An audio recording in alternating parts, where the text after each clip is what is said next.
Cláudia Souza, eu sou artista plástica, trabalhava no setor de artes visuais, estou aqui na Casa da Cultura desde que ela foi reaberta em 2007. A minha história com a casa começa desde que ela começou a ser restaurada. A gente trabalhava na oficina cultural, o setor de artes visuais ficava na oficina cultural.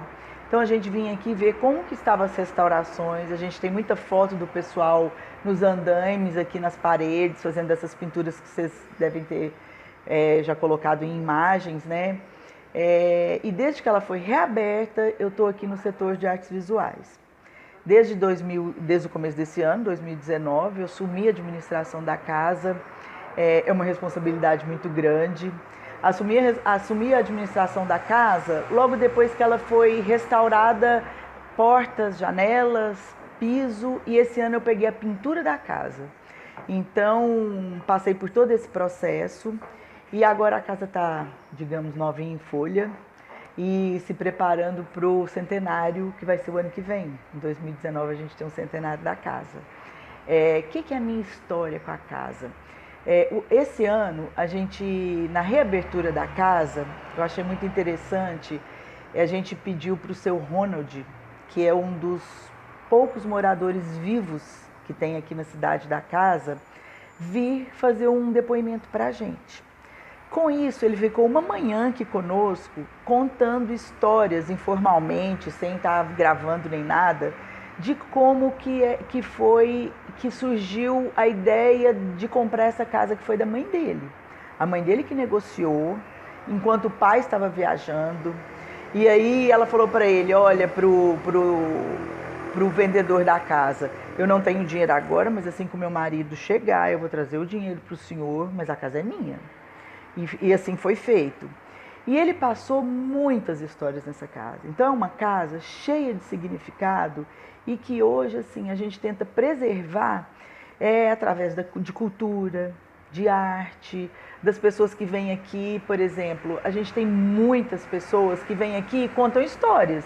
A minha mãe me trazia aqui quando eu era pequena, porque era um hospital e uma maternidade, e depois foi locada para vários médicos para ser consultório. Então tem pessoas que vêm com os netos aqui que já vieram se consultar aqui com os pais, né? O seu Ronald conta uma passagem interessante. Ele tinha o pai dele, que é o Dr. Laerte, que foi o que morou aqui na casa com a família. Ele tinha um dia que ele atendia gratuitamente a população mais carente. E aqui ao redor, no entorno, era uma classe mais elitizada. Então eles não gostavam que ficasse uma fila de gente aqui e tal. E aí ele falou que o pai dele fazia essa questão e não se importava com isso. Então essa casa, ela é cheia carregada não só de cultura, como uma parte humana muito interessante que aconteceu aqui. Várias pessoas nasceram aqui, porque ali onde é a sala alternativa era uma maternidade. Então muitas pessoas nasceram aqui. Então tem muita história de vida, literalmente, de vidas que começaram aqui.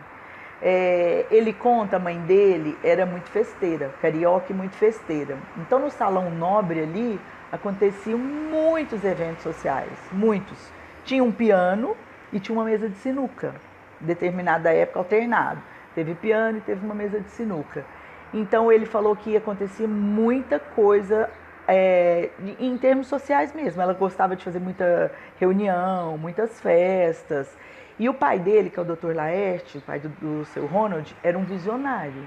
Com a história, ele me contando um pouco da história, eu admirei mais ainda essa pessoa, e a minha responsabilidade ficou muito maior de preservar esse espaço que abrigou tantas pessoas e com tanta importância. Eu falo que ele foi precursor dos simpósios, dos workshops, dos encontros, porque o que ele fazia? Ele era um médico que já naquela época viajava para a Europa em busca de novas técnicas e de novos estudos da medicina. Então, e aí o que ele fazia? Ele conhecia médicos, ele ia em hospitais, fazia contato com outros médicos de outros países e marcava uma vez por ano para esses médicos virem para cá, vinham para casa e eles ficavam estudando casos de medicina e trocando técnicas e se aprimorando. Então eu achei isso fantástico, fantástico. Tudo ali no Salão Nobre, que a gente chama de Salão Nobre. Então essa casa abrigou uma família muito unida, muito cheia de energia, com muita cultura. Ele era uma pessoa muito culta, ele falava 5 línguas já naquela época. Muito culta, com muito amor, era uma família muito unida, então que transbordava amor pelo que ele me contou.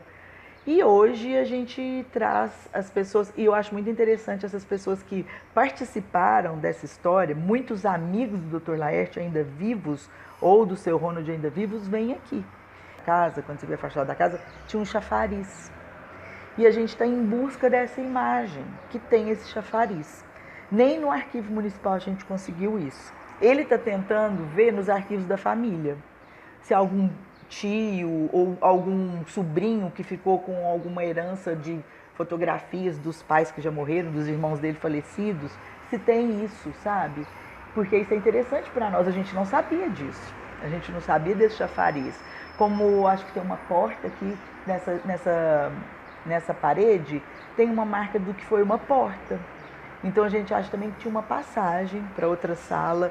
Então são essas coisas que a gente, às vezes, uns mistérios que a gente, mesmo com toda a história no arquivo, a gente tentando resgatar isso daí, eu acho que só quem viveu aqui que pode falar para nós. Meu nome é Valéria, eu trabalho na Secretaria de Cultura há aproximadamente 10 anos e eu trabalho na Diretoria de Memória e Patrimônio Histórico da Secretaria de Cultura. A Secretaria de Cultura foi criada e essa casa foi doada pelo Estado para ser sede dessa Secretaria de Cultura. Então a gente costuma dizer que todos os projetos culturais que hoje pulsam na cidade, eles tiveram o berço deles aqui na Casa da Cultura. Os projetos foram alterados, muitos foram transformados em outros projetos, mas eles nasceram aqui dentro da Secretaria de Cultura, com a dona Yolanda, que foi a primeira secretária, e com as secretárias posteriores, né, a dona Yolanda. Essa casa, eu costumo dizer que ela tem muitas histórias e pouca memória, porque as ocupações que essa casa recebeu, como residência de um coronel, hospital, delegacia de polícia, não temos muitos relatos sobre essas famílias e essas atividades que foram desenvolvidas na casa. O coronel morou pouco tempo e mudou-se de Uberlândia, a família também. Às vezes a gente recebe visitas de bisnetos que vêm visitar a casa até para conhecer, por curiosidade, mas não temos muitos relatos, são histórias fragmentadas. Nós temos no porão da casa uma sala que tem cela, tem grades duplas na janela e grade na porta. Então essa materialidade histórica nos permite pensar que ali foi uma cela, né?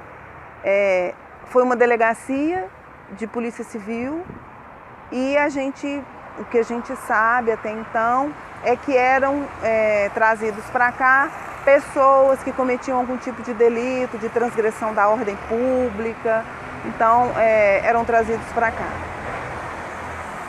A Secretaria de Cultura desenvolve grandes atividades aqui na Casa da Cultura.